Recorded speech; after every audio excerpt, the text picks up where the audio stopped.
Bienvenue dans notre mini-série Comment aimer lire sa Bible quotidiennement. Premier conseil, lis ta Bible. Oui, oui, tu m'as bien entendu, lis ta Bible.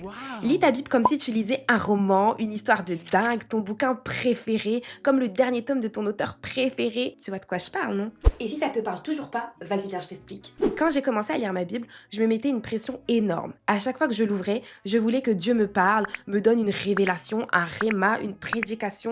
Fallait qu'il ressorte un truc de ouf de mon temps de lecture. Du coup, quand je n'avais rien de tout ça, je pensais que j'avais mal lu, mal compris, que quelque chose clochait. Bref, beaucoup trop de pression. Et puis un jour, j'ai arrêté de lire la Bible par intérêt, en cherchant des trucs autour, des effets spéciaux, et j'ai juste commencé à la lire simplement. Et c'est là que tout a vraiment commencé. On oublie trop souvent que le but premier de la parole, c'est de nous toucher pour nous transformer de l'intérieur. Et tu sais quoi? La transformation passe par la méditation, mais avant de méditer, il faut lire. Alors arrête de te mettre la pression et commence juste par lire ta Bible. Tu vois, quand ton prof t'envoie un manuel de cours et tu le lis d'abord avant de faire tes fiches de révision, non? Eh bien, c'est pareil avec la Bible. Commence par la lire pour avoir une vision panoramique de cette pépite que Dieu nous a laissée. Pas de pression, juste lis tranquillement. On se retrouve dans le prochain épisode pour le deuxième tips. Des bisous!